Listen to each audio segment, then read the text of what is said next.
আর ভৌতিক মিল, একটা ভূতের হোটেল, হাসি আর ভৌতিক মুহূর্ত একসাথে। মুভি ম্যাজিক মোমেন্টসে আজকে আমরা রিভিউ করব ভানুপ্রিয়া ভূতের হোটেল মুভির ট্রেলারটা। তো সেই ট্রেলারটা আমার কীরকম লেগেছে সে ব্যাপারেই কথা বলবো এই ভিডিওতে। তো চলুন শুরু করা যাক। অরিত্র মুখার্জি ডিরেক্ট করছে, এই ফ্রাইডে বেরোচ্ছে ভানুপ্রিয়া ভূতের হোটেল সিনেমাটা। তো মুভিটায় রয়েছে বনি সেনগুপ্ত, সোম মজুমদার, মিমি চক্রবর্তী, স্বস্তিকা দত্ত, এছাড়া অনেকে হিউজ কাস্ট বলবো একটা।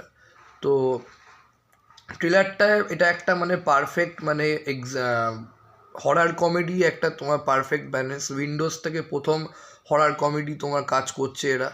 তো একটা perfect example spooky mood plus witty ফ্লেভারের। তো যেটা ট্রেলারটাকে অনেক বেশি তোমার মজাদার এবং ভৌতিক মুহূর্ত করে তুলেছে, যেটা একটা ট্রেলারটার পারফেক্ট কোর অ্যাটমসফিয়ার তৈরি করেছে আমি বলবো। ট্রেলারে যে ব্যাকগ্রাউন্ড মিউজিক বলবো এবং এরই যে লাইটিংটা, এই দুটো মিলে যেরকম একটা তোমার হাসির ব্যাপার ক্রিয়েট হয়েছে ভালো, এবং ভৌতিক যে ভাইবটা, সেই ভৌতিক ভাইবটাও ভালো ক্রিয়েট হয়েছে। এবং ফার্স্ট যে শটটা রয়েছে তোমার ভানুপ্রিয়া ভূতের হোটেল, মানে যে হোটেলটা অ্যাকচুয়াল ভূতেদের এক্সিস্টেন্স রয়েছে, ওপর মানে একটা কোনো পাহাড়ি অঞ্চলে শ্যুট করেছে বলবো।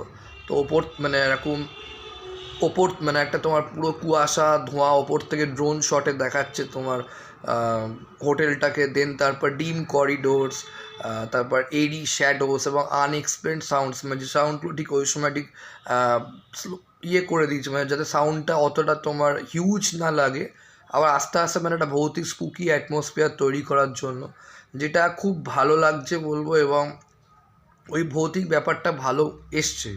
এবং সবচেয়ে বড় কথা, হরার কমেডি এই জেনরায় মনে হয় ফার্স্ট টাইম উইন্ডোজরা কাজ করছে, শিবপ্রসাদ ও নন্দিতার একটা গুড অ্যাটেম্পট আমি মনে করি, যারা সবসময় একটু থ্রিলার মুভি করে, আমাদের রক্তবীজ 2। তো সেখান থেকে একদম সম্পূর্ণ হিউমারাস কিছু করার চেষ্টা করছে, আবার ভূতের তার সঙ্গে এলিমেন্ট। অরিত্র মুখার্জিও নাকি এই জেনারে ফার্স্ট টাইম কাজ করছে, তো ক্রিয়েটিভ হিসেবে তার কাছে এটা একটা খুব চ্যালেঞ্জ। কিন্তু আমি ট্রেলারটা দেখে আমার বেশ ভালো লেগেছে। কমেডি সিন বেশ ভালো তৈরি হয়েছে, ভাইবটা খুব ভালো তৈরি হয়েছে, মানে যেভাবে সাউন্ডটা ডিজাইন করেছে তাতে ওই স্পুকি ব্যাপারটা খুব ভালো ফুটে উঠেছে। এবং অ্যাক্টার্সদের সঙ্গে ভূতেদের যে রিয়াকশানটা, এই দুটোর টাইমিং খুব ভালো হয়েছে, খুব ন্যাচারাল লাগছে। মানে কমেডির টাইমিংগুলোর সাথে ভূতেদের যে ভিজুয়াল এফেক্টের কাজ, এবং তাদের মানে দেখাচ্ছে যে মানে একটা ভূত যখন ওই যে কাঞ্চনা মিত্রর যে সিনটা ভয় পাচ্ছে, ও ভাবছে ভূত কিছু না, আমার হয়তো মনের ভুল, সেই সময় কাঞ্চনা মিত্রর যে এক্সপ্রেশন, এই দুটো টাইমিংটা খুব ন্যাচারাল লাগছে বলবো। দুটো মানে ভূতেদের অ্যাক্টারদের মানে রিয়াকশান এবং অ্যাক্টারদের রিয়াকশান সেই অনুযায়ী খুবই ভালো হয়েছে বলবো। আর কেমিস্ট্রিটা মিমি চক্রবর্তীর সঙ্গে সৌম মজুমদার খারাপ না, ভালো। এখানে দুজনেই লয়ারের পার্ট করছে, মানে একজন চেষ্টা করছে যে ওই হোটেলে ভূতের এক্সিস্টেন্স আছে, আর একজন চেষ্টা করছে ভূত টুত কিছু না, বাজে কথা বুজরুগি। এবার সেটা প্রুফ করার জন্যই দুজনেই হোটেলে উঠছে, আদৌ সত্যিটা কি সেটা জানার জন্য এইটা নিয়ে গল্প হবে। তো বেশ ভালো, যথেষ্ট ভালো সিনেমাটোগ্রাফি, ভালো একটা বেশ কালারফুল ভাইবও আছে।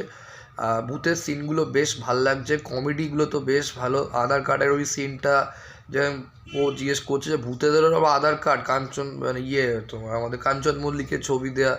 আর লাস্টে তোমার ওই যে ভূতের সিনগুলো, তারপর তোমার ওই কঙ্কালের মুখটা তোমার ওই মাটির তলা থেকে বেরোচ্ছে, মানে কবরস্থান থেকে। তো বেশ ভালো লাগছে ওভারঅল। ট্রেলারটাকে যেভাবে এডিট করেছে খুবই ভালো বলবো। কোনো জাম্প স্কেয়ার নেই ট্রেলারটাতে, খুবই স্লো বিল্ড আপ এবং মিস্ট্রি এবং কুইক, আর তোমারটাকে কী বলে, হ্যাঁ, কুইক মোমেন্টস দিয়ে তোমার টেনশন তৈরি করার জন্য সেটা ক্রিয়েট করেছে, যেটা ভাল লাগছে। এবং সবচেয়ে বড় কথা তোমার ট্রেলারের উইকনেস যেটা আমার লেগেছে, ওরা বেশি গল্পটা মানে দেখায়নি। বনির ক্যারেক্টারটাকে জাস্ট দুটো তিনটে সিন দিয়েই ছেড়ে দিয়েছে। আমার মনে হয় বনির ক্যারেক্টারটা এখানে একটু অন্যরকম হতে চলেছে, একটু ইন্টারেস্টিং কিছু ব্যাপার আছে বনি ক্যারেক্টারটার মধ্যে, আমার যেটা মনে হচ্ছে। আর সেটা হয়তো সিনেমার জন্য তুলে রেখেছে বলবো, বাট একটু গল্পের আওয়াজ দিলে আমার মনে হয় ভালো হতো। খালি কমেডি সিন আর ভুতুরে সিন দিয়ে দেখানো, এটা কোথাও একটা সেফ খেলা হতে পারে, এটা আমার কাছে উইকনেস লেগেছে। আর ওভারঅল ওই স্পুকি অ্যাটমসফিয়ারটা, কমেডি সিনগুলো এবং তার সাথে ডায়লগগুলো বেশ ভালো, যেটা ট্রেলারটাতে বেশ প্রমিসিং লাগছে। এবং ইন্টারেস্টিংও লাগছে। তো এই ছিল আমার ভানুপ্রিয়া ভূতের হোটেল ট্রেলার রিভিউ। আপনাদের কীরকম লেগেছে ভানুপ্রিয়া ভূতের হোটেল ট্রেলারটা অবশ্যই আমাকে কমেন্টসে লিখে জানান।